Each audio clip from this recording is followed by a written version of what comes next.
바이든이 진짜 큰일 났습니다. 바이든을 향한 삼성의 진짜 보복이 시작되면서 이미 난리가 났는데요. 이번에는 쇠기를 박는 한국의 결정적인 한 방이 나오면서 바이든은 더 이상 회생 불가능할 정도로 넉다운되고 말았습니다. 최근 미국이 크게 공을 들인 필리핀마저 갑자기 미국산 무기, 특히 최근 우크라 게임 체인저로 급유명세를 탄 미국의 하이마스를 대량으로 사려고 했는데 이를 전부 취소해버리더니 한국산 무기로 모두 대체한다는 폭탄 발표까지 하자 도대체 한국이 무엇을 했길래 놀라운 지각 변동이 일어난 것인지, 한국이 도대체 어떻게 이렇게 빠르게 대반전을 만들어낸 것인지, 최근 미국에서는 기이한 현상들이 동시다발적으로 일어나기 시작했습니다. 바이든까지 직접 나서서 빼앗으려 했던 폴란드 원전 수주. 최근 웨스팅하우스가 한국을 향해 충격적인 발표를 했습니다. 한국 수력원자력과 한국형 원전인 APR-1400의 원천 기술에 대한 지적재산권을 두고 소송 중인 웨스팅하우스의 패트릭 프레그먼 최고 경영자, CEO가 폴란드 현지 언론에 지식재산권을 침해한 한국 원전이 폴란드에 지어질 일은 없을 것이라는 충격적인 발표를 했습니다. 30일 폴란드 언론인 에너제티카 24와 폴리시뉴스에 따르면 프레그먼 CEO는 26일 현지 언론과 인터뷰에서 한국이 추진하는 원전 사업은 폴란드에서 절대 이루어지지 않을 것이라며 한국형 원전이 미국의 수출 통제와 국제법을 위반하기 때문이라고 했습니다. 이어 폴란드 같은 법치국가에서 지식재산권을 침해하는 기술 채택을 검토하는 건 상상할 수 없다라고 했습니다. 자, 그런데 놀라운 일이 벌어졌습니다. 폴란드 전력공사는 미국의 이러한 압박에도 불구하고 한국과 퐁트누프 지역의 원전 사기를 짓기 위한 40조 원 규모의 계약을 체결했습니다. 그러면서 오히려 한국의 높은 지분 투자를 참여해달라고까지 요청했는데요. 보이치에의 동브로프스키 폴란드 전력공사 PGE 사장은 기자 간담회에서 한수원은 투자 경험이 많고 한정된 예산으로 프로젝트를 수행하는 능력도 뛰어난 기업이라며 한수원이 합작법인의 지분 중 49% 정도를 투자해주길 바라고 있다고 밝히며 미국에 너무나도 큰 충격을 주었습니다. 미국의 말을 따라 한국과 계약을 하지 않을 것이라 예상됐던 폴란드 전력공사 사장의 파격적인 발표에 바이든은 어찌할 줄을 몰라 하고 있습니다. 동브로프스키 폴란드 전력공사 PGE 사장은 한수원과의 합작법인은 퐁트누프 원전에 대한 타당성 조사, 현장 조사, 환경 조사 등을 함께 수행하게 될 것이라며 이 법인을 세우려면 지분 투자율, 멤버 구성, 원전 설계 조달 시공, EPC, 계약일 등 세 가지를 논의해야 하는데 이를 이번 방한 기간에 정하게 될 것이라고 전했습니다. 또한 러시아 우크라이나 전쟁으로 값싼 에너지원을 확보해야 한다는 주민들의 인식이 폴란드 안에서 강해지고 있다며 2035년에는 첫 번째 원전을 시운전하겠다는 의지가 강하며 이 프로젝트를 최대한 빨리 시작할 수 있도록 할 것이고 이를 가능하게 만들 유일한 곳이 바로 한국이라며 미국은 언급조차 하지 않았습니다. 이뿐만이 아닙니다. 미국 뉴스 진행자가 그룹 방탄소년단 BTS 이 미국 백악관을 방문한 것을 두고 미국의 위상을 떨어뜨린다며 조롱의 논란이 됐던 일 기억하실 겁니다. 미국 매체 롤링스톤 등은 미국 폭스뉴스 진행자인 터커 칼슨이 BTS가 최근 백악관을 찾아 반아시안 증오범죄 대응 방안을 논의한 것과 관련해 조롱성 발언을 해 논란이 됐다고 보도했습니다. 터커 칼슨은 이날 진행한 폭스뉴스 투나잇쇼에서 조 바이든 미국 대통령의 상황이 안팎으로 매우 나빠졌다. 그들은 무얼 하고 있나 라며 오늘 백악관에 한국 팝 그룹을 초대했다 라며 칼슨은 IME 백악관 브리핑룸에서 오늘 반아시아 혐오 범죄, 아시아인의 포용, 다양성의 중요한 문제를 논의하게 되어 매우 영광이라고 말한 것을 두고 그래서 우리는 미국의 반아시아 혐오 범죄에 대해 토론할 한국 팝 그룹을 모셨네. 잘했어 얘들아 라고 조롱했습니다. 이어 BTS 초청을 두고 미국의 위상을 떨어뜨릴 것이고 실제로 그렇게 되고 있다라는 충격적인 발언을 했습니다. 칼슨은 이후 트위터를 통해 해당 방송 영상을 공유하며 백악관의 상황이 너무 나빠서 언론조차도 더 이상 이를 무시할 수 없다라고 말하기도 했습니다. BTS를 이렇게 조롱한 미국 폭스뉴스 아나운서의 운명은 어떻게 됐을까요? 네, 여러분의 예상이 맞았습니다. 이 아나운서 때문에 폭스뉴스는 1조 원이라는 천문학적인 금액의 벌금을 맞게 됐고 결국 이 아나운서는 폭스뉴스에서 퇴출됐습니다. 한국의 BTS들 잘못 건드렸다가 무릎을 꿇은 곳은 미국의 폭스뉴스뿐만이 아닙니다. 호주 한 방송사가 그룹 방탄소년단을 비하하는 발언으로 팬들의 문매를 맞았습니다. 지난 19일 현지 시간 방송된 호주 채널 9 프로그램 22원, 22원은 세계적인 인기인 방탄소년단을 다루면서 인종차별적인 뉘앙스를 풍기며 조롱했습니다. 여자 진행자가 당신이 들어보지 못한 위대한 밴드를 소개한다며 방탄소년단을 한국의 원디렉션으로 언급하자 남자 진행자는 들어본 적 없다라고 말했습니다. 또 이날 방송에서는 현지 코미디언 등 다수 출연진이 나와 비꼬는 말투로 방탄소년단을 언급했습니다. 이 그룹의 인기를 남북 문제에 빗대며 김정은 북한 국무위원장, 이 남자 아이돌을 좋아하면 한국 전쟁 문제가 없어질 수 있겠다. 한국의 뭔가가 미국에서 터졌다는 얘기를 듣고 걱정했다. 더 나쁜 것 폭탄, 미사일보다 그렇게 좋지 않았다. 라고 빈정댔습니다. 방탄소년단이 빌보드 200분 1위에 오른 것을 두고는 한국인 중 최초로 미국에서 1위를 한 그룹이라면서도 인상적인 것은 그중 멤버 한 명만이 영어를 할 수 있다는 것이라고 했습니다. 이어 춤도 굉장하다. 노래는 패스할 수 있다며 한 멤버가 노래하다 실수하는 영상을 보여줬습니다. 아울러 방탄소년단의 UN 연설과 관련해서도 그 내용이 아마 헤어스프레이에 대한 것이었을 걸이라고 비아냥댔습니다. 심지어 한 출연자는 방탄소년단 팬들은 하드코어 나면서 한 번은 멤버 중 게이가 있냐고 물어봤는데 나를 엄청 공격했다. 그냥 수학일 뿐인데 라고 발언했습니다. 그러자 결국 방탄소년단의 팬클럽 아미가 대대적인 집단 행동에 나섰고 결국 문제의 호주 프로그램 채널 9은 영어와 한글로 사과의 글을 올렸습니다. 무례나 불쾌하게 생각하셨다면 진심으로 사과드립니다 라고 말이죠. 자, 그런데 이건 아무것도 아니었습니다. 바이든은 한국산 무기를 꾸준히 대규모로 사던 필리핀에 한국산 무기 대신 미국산 무기를 사라고 한 사실이 드러나 큰 충격을 주고 있습니다. 그러면서 미국산 고속기동 포병 다연장 로켓 시스템 하이마스가 우크라이나 전쟁에서 전쟁을 뒤집은 게임체인저라며 필리핀도 한국산 무기 대신 미국산 무기를 사라고 압박한 것으로 전해졌습니다. 그러면서 직접 보여주겠다며 최근 미군과 필리핀군이 함께 실시한 연합훈련에서 6발의 하이마스 실탄 사격을 실시했으나 단 한 발도 목표물을 명중시키지 못한 것으로 확인되며 대망신을 당했습니다.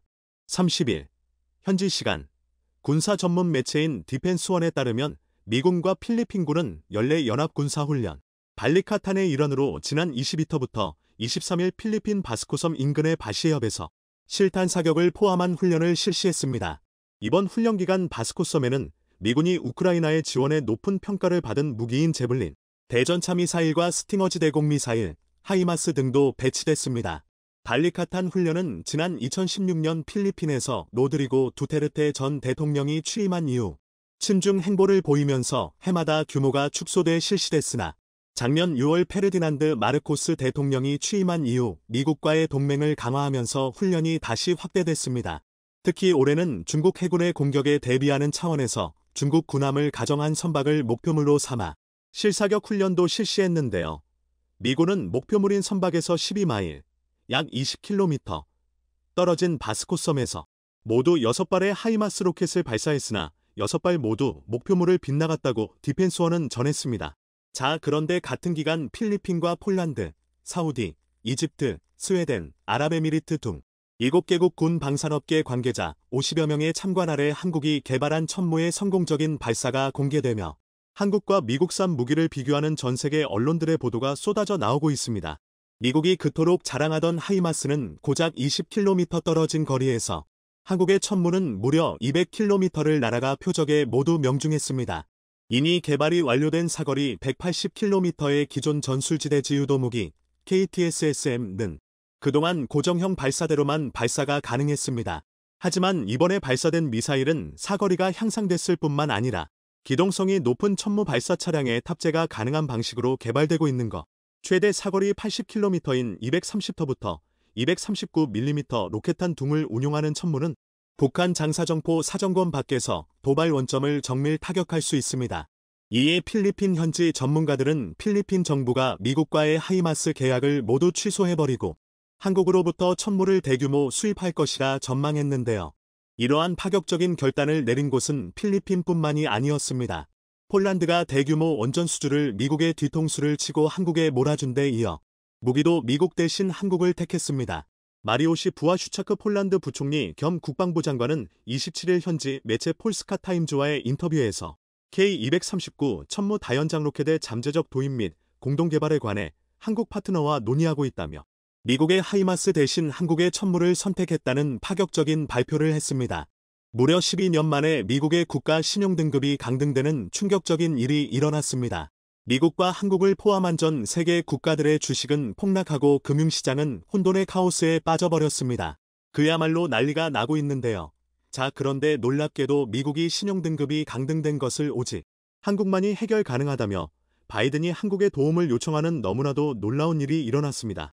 도대체 바이든은 왜 한국의 도움을 요청한 것인지, 한국이 무엇을 어떻게 할 수 있길래 미국의 1인자가 자존심을 다 버리고 오직 한국만이 해결할 수 있다라는 폭탄 발표를 한 것인지, 국제신용평가사 피치가 1일 현지 시간 미국의 국가 신용등급을 기존 최고 등급인 AAA에서 AA+로 전격 하향 조정했습니다.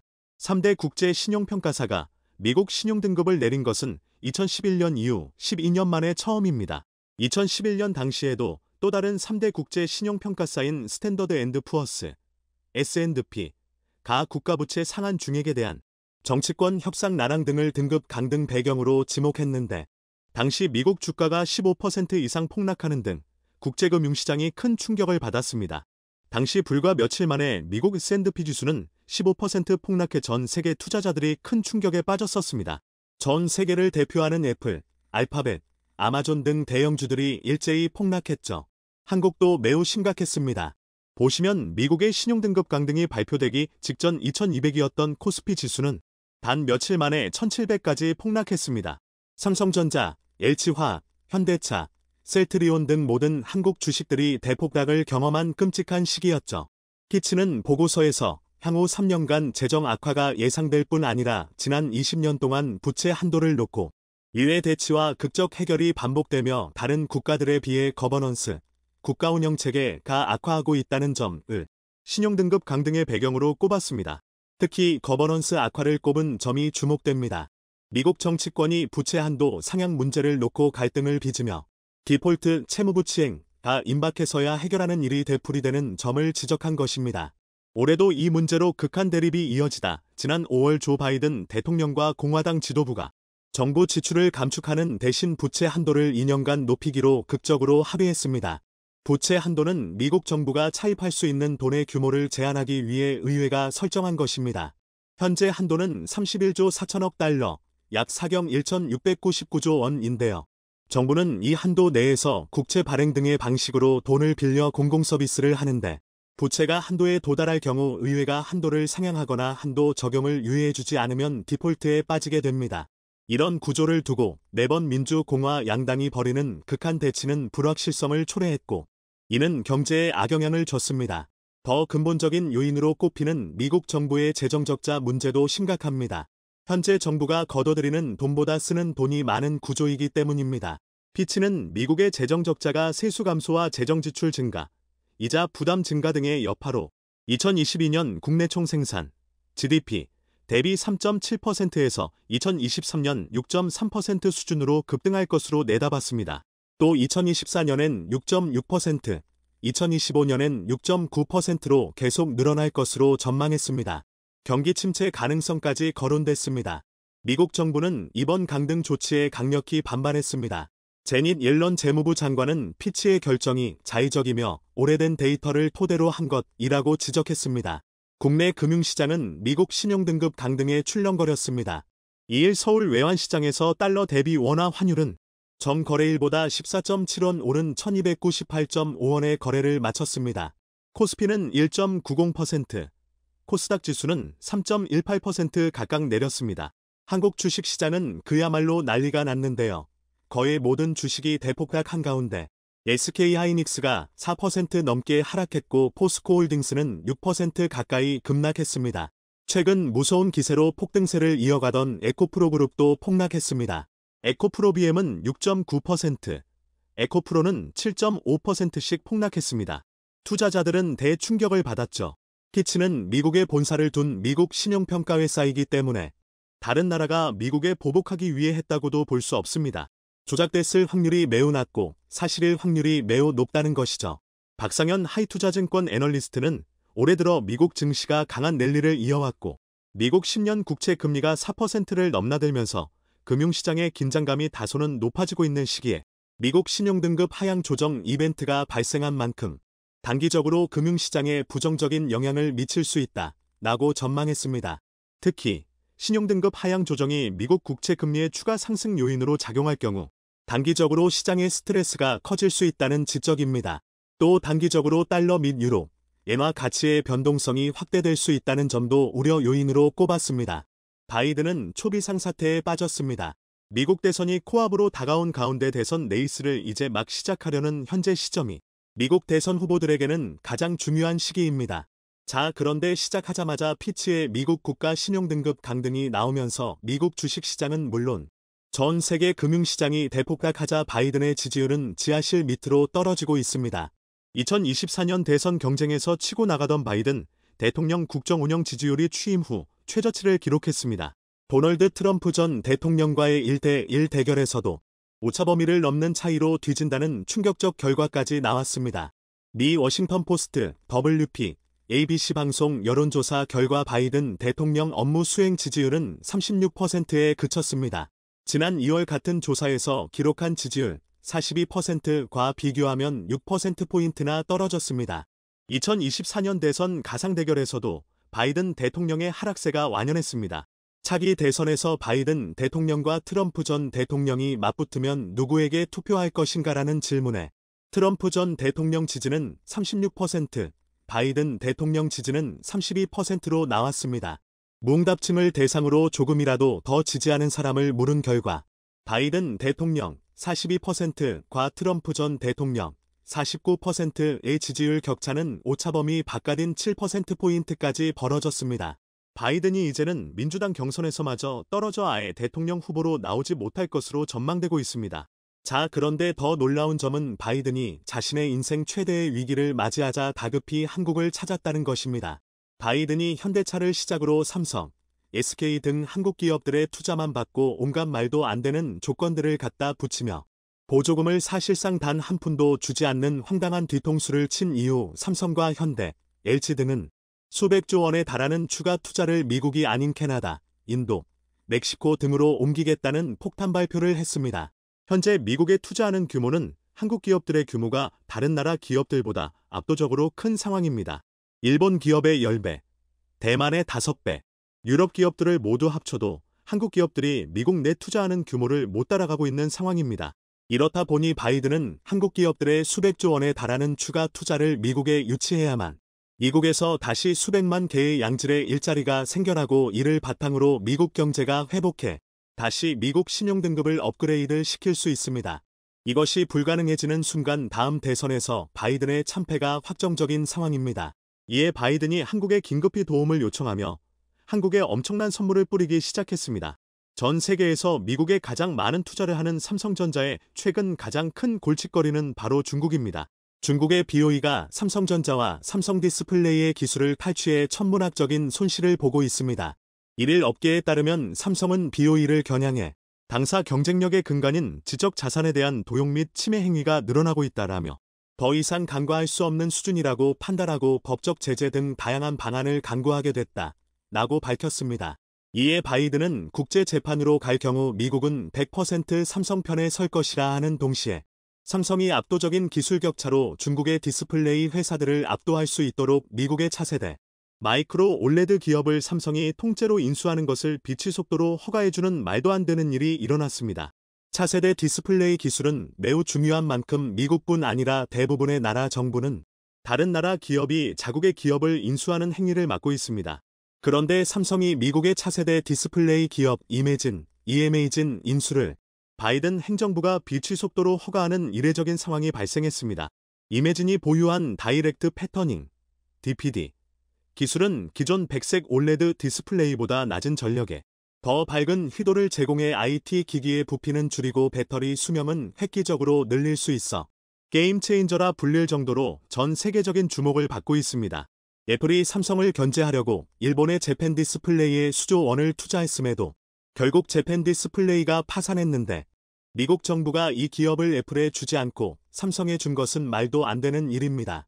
또한 이 기술은 확장현실, XR, 가상현실, VR을 구현하는 기기에 반드시 필요한 기술로 각광받고 있는데요. 바이든이 당연히 허가해주지 않을 것이라 생각했는데 말도 안 되는 일이 일어난 것입니다. 게다가 얼마 전 MOU 수준으로만 했던 한미 연 700조 미국 군수시장 참여 협정도 이미 TF까지 꾸려 한국의 수백조 원의 수주를 주려는 준비를 하는 것으로 알려졌습니다.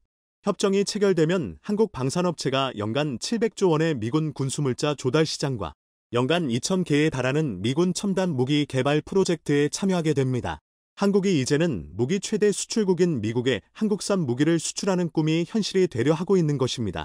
얼마 전 중국의 세계적인 전기차 배터리 기업 회들은 혁신적인 배터리를 개발했다고 발표해 업계의 주목을 끌었습니다. CATL은 자신들이 새 LFP 배터리 센싱을 올해 안에 양산할 예정이며 이 혁신적인 배터리는 10분 충전으로 400km를 달릴 수 있고 완전 충전은 15분, 최대 주행거리는 700km라고 발표했습니다. 이게 정말 사실이라면 중국 배터리 업계가 한국 배터리 3사를 앞서갈 게임 체인저를 개발한 것이나 다름없었습니다. CATL은 이 신제품을 내년 1분기에 글로벌 시장에 내놓을 계획이라고 밝혔는데요. 그런데 이상하게 시장의 반응은 사늘했습니다. 그동안 CATL의 배터리 성능 조작이 자주 있어왔기 때문인지 이번 배터리도 실제로 나와봐야 믿지 발표만으로는 100% 신뢰하기 어렵다는 반응을 보인 겁니다. 중국의 전기차 시장은 완성차 분야의 BYD, 배터리 분야의 CATL이 전 세계 시장에서 점유율을 높이며 승승장구해온 게 사실입니다. 올해 상반기에도 BYD는 전 세계의 전기차 128만 7천 대를 인도하며 점유율 1위를 차지했습니다. 이렇게 보면 BYD가 중국을 전 세계 전기차 시장 1위 국가로 만든 킹메이커 같지만 사실 그 반대입니다. 중국 정부는 지난 2014년부터 본격적으로 전기차 산업을 육성하기 시작했고 기업들의 연구 개발비와 보조금을 지원했습니다. 그러자 보조금을 받기 위해 수백 개의 자동차 업체가 전기차 제조에 뛰어들었고 관련 산업은 무섭게 성장했습니다. 하지만 중국의 모든 분야가 그렇듯 너무 빠르게 성장한 탓의 부작용도 상당합니다. 최근 중국에서는 수백 대의 전기차가 버려진 일명 전기차 무덤이 발견되면서 많은 사람에게 충격을 안겼는데요. 대체 지금 중국에서 무슨 일이 벌어지고 있는 걸까요? 보시는 장면은 얼마 전 항저우 외곽에서 발견된 중국 전기차의 무덤입니다. 버려진 전기차가 빼곡히 버려져 있는 모습은 가히 공포감마저 자아내고 있습니다. 이곳에는 심지어 새 차량도 잔뜩 들어차 있습니다. 항저우 전기차 무덤이 보도된 이후 중국 전기차 판매 대박 신화는 어쩌면 조작된 것일 가능성이 높다. 또는 실제로 중국 전기차 분야의 성공 신화는 과장되어 있다는 지적이 끊이지 않고 있습니다. 그리고 오후축순 늘어난 중국 전기차 업체들은 지금 판매 부진과 정부의 보조금 지급이 중단되자 5년 만에 400곳이 출도산하면서 새 차도 버려지는 전기차 무덤까지 등장한 것입니다. 하지만 그럼에도 중국은 여전히 무지성 전기차, 배터리 생산을 위한 자원 확보에 혈안이 되어 있습니다. 지금 중국 기업들은 리튬 확보에 혈안이 되어 있습니다. 리튬은 친환경 에너지 전환의 핵심 자원으로 꼽히는 광물이기 때문입니다. 올 들어 리튬 가격이 50%가량이나 떨어졌는데도 중국 기업들의 리튬 확보 경쟁은 사고라들지 않고 있습니다. 중국은 조금 있으면 리튬 수요가 회복될 것이라고 기대하고 있기 때문입니다. 최근 중국의 리튬 광산 탐사권은 시초가 대비 1000배가 넘는 가격에 낙찰되고 있습니다. 앞서 지난주 스촨성 진화년 리자거우의 리튬 광산 경매는 무려 1800배에 가까운 가격에 낙찰됐습니다. 리튬 가격 하락세에도 불구하고 이처럼 열띤 입찰 경쟁이 이어지는 것은 앞으로 시장 수요가 증가해 리튬 가격이 반등할 것이라는 중국의 확신이 반영된 것입니다. 한편으론 서방의 견제로 중국 기업들의 해외 리튬 확보가 어려워지자 중국 내에서 리튬 광산 탐사권 확보 경쟁이 과열되고 있는 것으로도 풀이됩니다. 우방국 기업들의 리튬 채굴 우선권을 부여하라는 서방 국가들의 지침에 따라 중국 기업은 이제 해외 리튬 광산에 접근하는 것이 제한적이기 때문입니다. 에너지기구 IEA 자료에 따르면 현재 중국에서 채굴되는 리튬은 전 세계 공급량의 12%에 불과하지만 가공을 거친 리튬의 경우 중국이 55%를 공급하고 있습니다. 미국과 일본, 유럽 각국은 중국의 리튬 장악을 막을 목적으로 개발도상국들과의 리튬 개발 협력을 확대하고 있는데요. 중국 최대 전기차 배터리 업체 캐틀 역시 핵심 광물 확보에 전사적인 역량을 투입하고 있습니다. CATL은 최근 중국 스촨성의 광업 운영을 감독하는 부서를 설립하는 한편 다양한 지역의 전기차 배터리 공급을 추진 중입니다. 그런데 중국과 광물확보 전쟁을 벌이고 있는 한국이 최근 엄청난 승리를 거두어 한국 배터리 업계의 전망을 밝게 하고 있습니다. 최근 현대자동차그룹은 전기차에서 중국의 자원을 아예 지워버리는 시도를 하고 있습니다. 그리고 현대차는 심지어 배터리를 자체 생산하겠다는 선언까지 했습니다. 현대자동차그룹이 중국 의존도가 절대적인 히토류를 원료로 쓰지 않는 전기차 모터 개발에 나섰습니다. 히토류는 전기차 모터 제작에 들어가는 필수 소재이지만 조달 물량을 대부분 중국에서 들여오다 보니 국제 정세의 영향을 크게 받습니다. 따라서 전 세계적으로 탈중국을 위한 탈히토류 선언이 이어지고 있는데요. 글로벌 완성차 기업 중에서 현대차그룹의 행보가 눈에 띄게 혁신적입니다. 현대차는 히토류 연구자석을 전혀 사용하지 않는 건선형 회전자 동기모터 더월샘을 개발 중이라고 밝혔습니다. 대부분의 완성차 업체들은 전기차의 심장으로 불리는 구동 모터의 네오디뮴계 연구자석을 사용합니다. 모터의 회전자에는 네오디뮴계 연구자석을 두고 회전자 주위엔 코일을 감아 만든 전자석을 배치해 모터를 돌리는 연구자석 동기모터 PMSM 방식입니다. 네오디뮴은 강한 자성을 떼는 물질로 여기에 미량의 디스프로슘 퍼붑을 섞으면 섭씨 200도 고온에서도 자성을 유지하기 때문입니다. 그런데 이번에 현대차그룹이 개발에 나서고 있는 신형 모터는 회전자 부분에 연구자석 대신 전자석이 들어갑니다. 한마디로 네오디뮴 디스프로숨 퍼붑과 같은 히토류를 사용하지 않는 모터인 셈입니다. 현대차그룹이 회토리 없는 전기차 모터 개발에 나선 것은 최근 중국산 네오디뮴 수입량이 크게 늘었기 때문인데요. 전 세계 네오디뮴 시장에서 중국은 채굴의 58%, 재련의 90%를 담당합니다. 따라서 국내에 들어오는 연구자석의 87.9%는 중국산입니다. 현재 중국 정부는 미국의 반도체 수출 규제에 대한 맞대응으로 히토류 자석 수출 금지 카드를 검토하고 있는데요. 중국이 수출을 제한할 경우 대대적으로 전기차 전환을 추진하고 있는 전 세계 완성차 업체들은 직격탄을 맞게 됩니다. 그래서 BMW, 테슬라 등도 히토류 없는 모터 개발을 추진 중인데요. 현대가 히토류 없는 전기차 모터 개발에 나섬에 따라 이제 중국이 히토류를 무기로 완성차 업체의 갑으로 군림하는 날도 얼마 남지 않은 듯 합니다. 다만 아직까지는 현대의 전기차 모터가 수명이 짧고 에너지 손실이 많아 히토류 자석을 이용한 기존 모터보다 비효율적이라는 평가를 받지만 현대차그룹은 곧 이 문제를 극복하고 달 히토류를 달성한 것으로 보입니다. 한편 테슬라 역시 산화철에 금속 원소를 혼합해 만든 페라이트를 연구자석으로 활용한 모터를 개발 중인데요. 이렇게 현대와 테슬라가 전기차에 사용되는 신형 모터 개발에 뛰어들었으니 이제 곧 시장은 연구자석 동기 모터에서 다양한 종류의 탈히토류 모터로 변화할 것이란 게 업계의 전망입니다.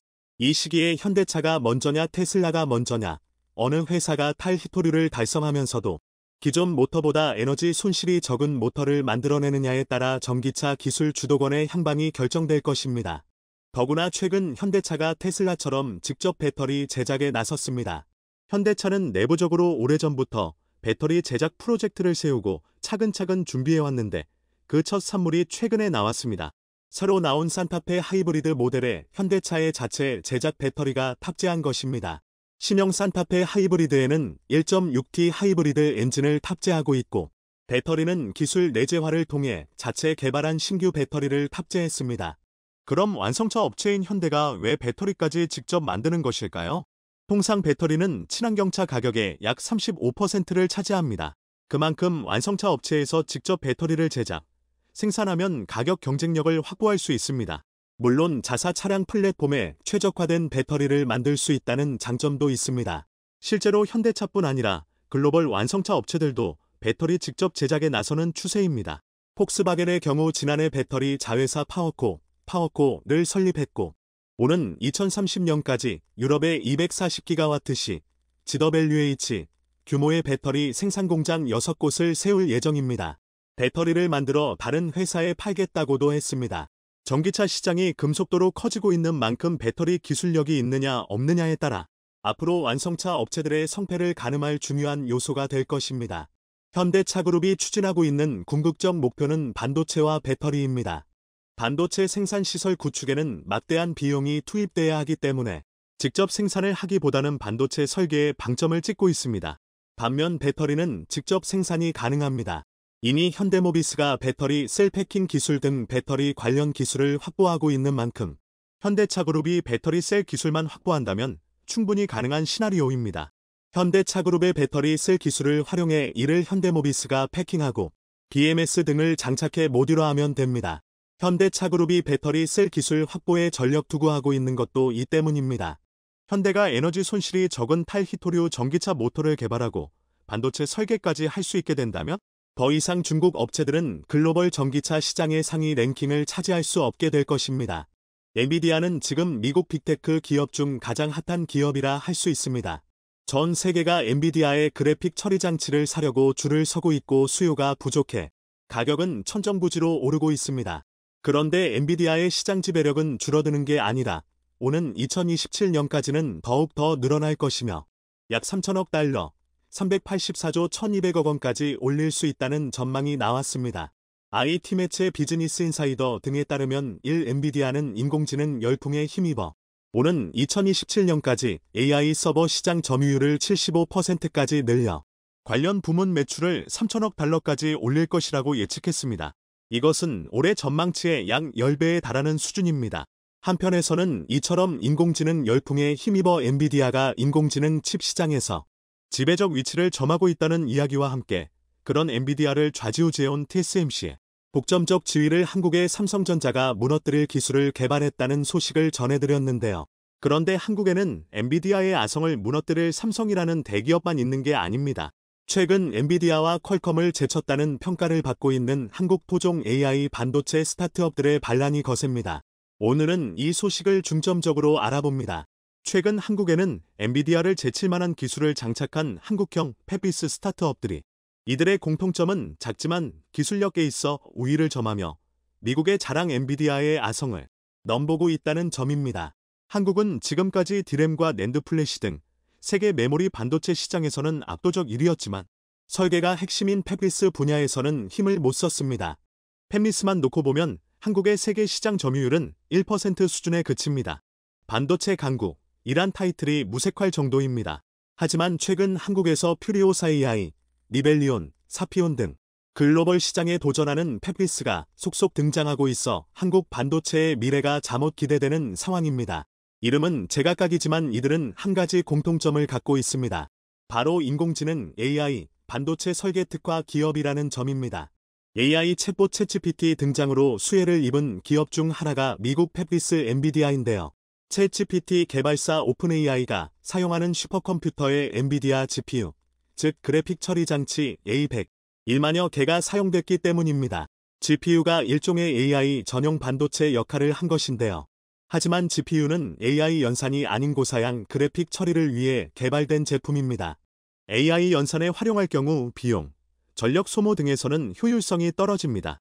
이것이 GPU 대비 범용성은 떨어지지만 AI에 특화된 AI 반도체가 별도 개발되기 시작한 배경입니다. 그런데 AI 반도체의 주요 특징은 크게 두 가지입니다. 일단 데이터 처리 속도가 빠릅니다. 또 다른 특징은 전력 효율성이 높습니다. AI는 수많은 데이터를 학습하고 이를 통해 추론한 결과를 도출해야 하는데 데이터가 많다 보니 학습과 추론 과정에서 막대한 전력을 소모합니다. 그런데 AI 반도체는 이를 최적화해 에너지 효율을 기존 범용 반도체 대비. 그래서 전문가들이 AI 반도체 시장 성장세를 높게 치는 것인데요. IT 산업 전반에 AI가 적용되면서 반도체 산업도 AI를 중심으로 재편될 것이라는 분석이 지배적입니다. 이렇다 보니 전통 팹리스인 퀄컴과 엔비디아는 물론 구글과 아마존, 애플, 테슬라 등도 자체 AI 반도체 개발에 나설 정도가 됐는데요. 이런 상황에서 한국 토종 AI 반도체 기업들의 성장세가 무섭습니다. 특히 리벨리온의 기술력은 동종 업계에서 두각을 나타내고 있습니다. 토종 AI 반도체 스타트업 리벨리온은 얼마 전 글로벌 이런골치는 반도체 성능 경연 대회에서 미국 엔비디아, 퀄컴 같은 절대 강자들을 제치고 우승을 차지해 세계를 깜짝 놀라게 했습니다. AI 반도체 성능 테스트 대회인 ML퍼프에서 한국 토종 기업 리벨리온의 AI 반도체 아토미, 퀄컴 엔비디아의 통급 반도체보다 1.4터부터 3배가량 앞선 성적을 받자 세계는 한국의 작은 기업이 대체 어떻게 이런 일을 했는지 놀라워했습니다. 특화 리벨리온은 챗GPT와 같은 언어 몸에 시각 정보를 처리하는 비전 모델 두 분야에서 모두 높은 점수를 받아 주목받았습니다. 리벨리온은 KT 싱가포르 국부펀드 카카오벤처스 등으로부터 1,000억 원이 넘는 초기 투자를 받아 주목받은 스타트업으로 단숨에 떠올랐습니다. 무엇보다 ML퍼프라면 반도체 성능 평가에서 세계 최고 권위를 인정받고 있는 대회인데요. 이런 대회에서 한국 기업들은 올해까지 3년 연속으로 글로벌 반도체 업체들을 제친 것입니다. 한국은 그동안 메모리 반도체 강국이지만 고성능 시스템 반도체 설계에서는 두각을 나타내지 못했습니다. 미국 인텔과 AMD, 엔비디아 등이 수십 년간 장악하고 있는 시장으로 한국 기업들은 진입할 엄두도 내지 못했던 게 사실입니다. 하지만 한국 스타트업들은 한국이 가장 잘할 수 있는 분야를 찾아냈습니다. 리벨리온 같은 스타트업들은 AI 반도체라는 새로운 시장에 눈을 돌린 것입니다. 그동안 엔비디아가 좌지무지하다시피 한 그래픽 처리 장치, GPU, 중앙 처리 장치, CPU 같은 범용 반도체와 달리 AI 반도체는 AI와 관련된 연산에 특화되어 있는 반도체인데요. 반도체 설계의 물모지로 꼽히는 한국에서 이 분야에 꾸준히 도전해온 스타트업과 반도체 기업들이 이제야말로 세계가 주목할 만한 성과를 내고 있는 것입니다. 최근 엔비디아 왕국의 성장을 지켜보던 빅테크들은 하나둘 반 엔비디아로 돌아서고 있습니다. 엔비디아의 독점적 위치를 깰 AI 반도체 개발에 힘을 쏟고 있는 것인데요. 그리고 신경망 처리장치 반도체 설계 전문 회사로 세계적인 주목을 받고 있는 스타트업이 바로 퓨리오사 AI입니다. 퓨리오사 AI는 영화 매드맥스, 분노의 도로에서 전투용 트럭을 몰고 황무지를 질주하는 주인공 퓨리오사처럼 대기업들도 헤매던 초기 AI 반도체 시장에 2017년부터 과감히 뛰어들었습니다. 퓨리오사 AI를 설립한 백준호 대표는 전기차를 앞세운 테슬라가 가솔린차 중심의 자동차 시장에서 변화를 이끌었듯 신경망 처리 장치 반도체는 엔비디아 그래픽 처리 장치가 주도하고 있는 AI 반도체 시장에서 대전환의 계기를 마련할 것이라고 장담합니다. 나아가 AI 반도체 시장은 기존 반도체, 배터리 등 어떤 기간 산업보다 더 큰 규모로 성장할 것이라며 한국이 이 시장에 일찌감치 뛰어들어 주도권을 잡는 것은 수출 산업 육성 차원에서도 큰 의미가 있다고 자신감을 표합니다. 그리고 그에 못지않는 펫피스 스타트업이 있습니다. 바로 얼마 전 프리아이프에서 1조 800억 원의 기업 가치를 인정받은 최근 어려운 자본시장 환경, 특히 스타트업 펀딩 혹한기에도 불구하고 반도체를 설계하는 국내 펠리스 기업 중 유일하게 파두가 글로벌 시장에서 이처럼 엄청난 지분 투자를 받은 것은 이 기업이 그만큼 세계 시장에서 명확한 사업 성과를 올리고 있다는 점을 높게 평가받은 것입니다. 파두의 SSD 컨트롤러 성능은 창업 초창기에 이미 업계의 인정을 받으며 크게 주목을 받았습니다.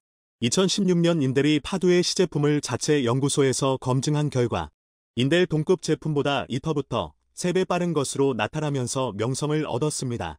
파두는 주력 제품인 데이터 센터용 SSD, 솔리드 스테이트 드라이브, 컨트롤러, 이를 답지한 SSD 제품군을 개발해 미국의 데이터 센터와 주요 빅테크를 중심으로 고객을 다수 확보했는데요.